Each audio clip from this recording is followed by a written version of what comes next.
அடி என்கின்ற முழக்கத்தை ஏற்படுத்திய எழுச்சி தமிழரை வணங்கி ஒரு சின்ன அறிவிப்பு சொல்லி விடைபெறுகிறேன். தமிழ்நாட்டில் ஒரு சிங்கம் நாட்டை ஆண்டு கொண்டிருக்கிறது. பசினா பசி, உணவு கிடைக்கல.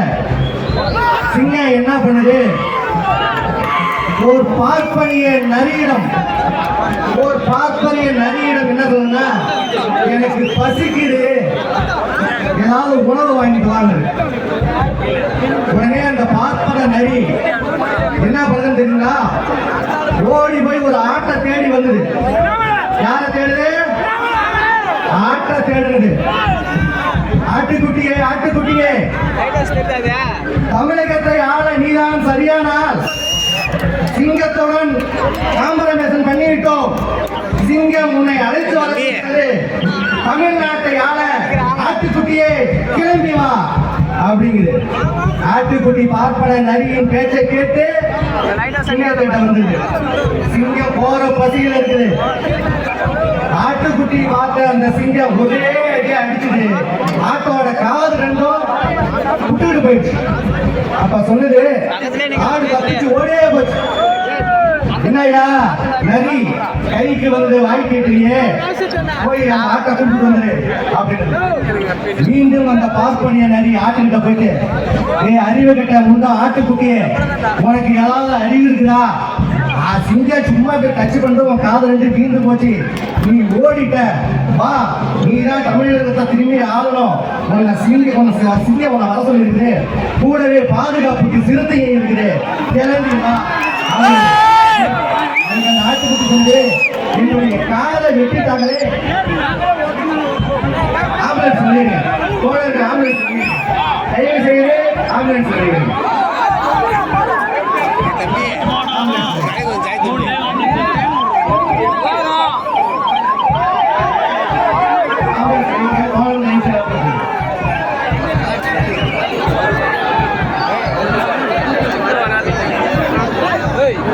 அப்புறம் காது நன்றி வெட்டிட்டு எப்படி நான் வந்து சிங்கத்தை நன்றி வரதுன்னா, ஆட்டுக்குட்டியே பதவி பிரமாணம் அந்த கிளிகளத்தை எடுத்து மாட்டும் பொழுது அந்த காது இடையூறா இருக்குது.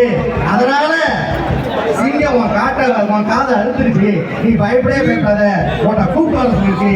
தமிழகத்தினுடைய அமைச்சர் பதவியை உனக்கு தருது, உன்னை அலங்கரிக்க வைக்குது, அந்த அமைச்சரவையில் உன்னை உட்கார வைக்க போகுது, கிளம்பி வா அப்படின்னு அந்த பார்ப்பன மீண்டும் சிங்கத்திட்ட கொண்டு போயிட்டு ஆட்டை மீன் என்ன பண்ணுறது, ஓடி பலாறு திரும்பி ஒரு வெட்டு.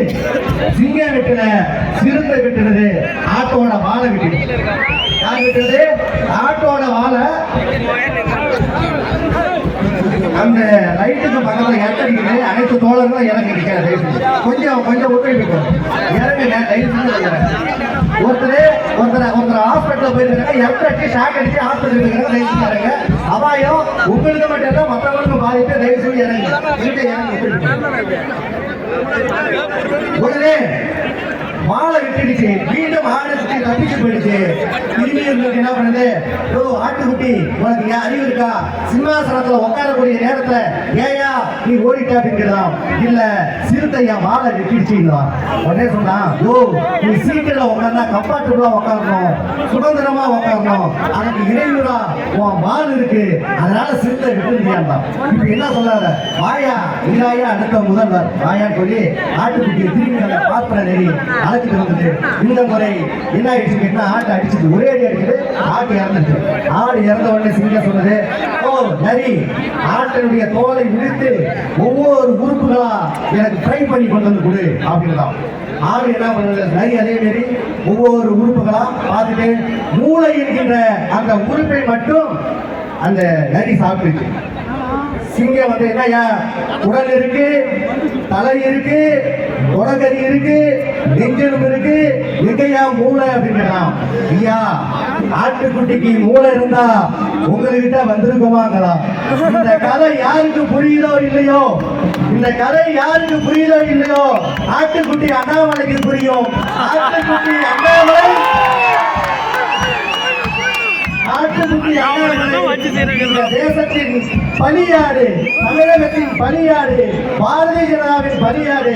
எனவே அன்பு தோழர்களே, இது ஒரு போர், இது வந்து ஒரு தேர்தல் அல்ல, இது ஒரு போர், சதாசனத்துக்கும் சமத்துவத்துக்கான ஒரு போர். எனவே வாய்ப்புக்கு நன்றி கூறி விடைபெறுகிறேன். நன்றி, வணக்கம்.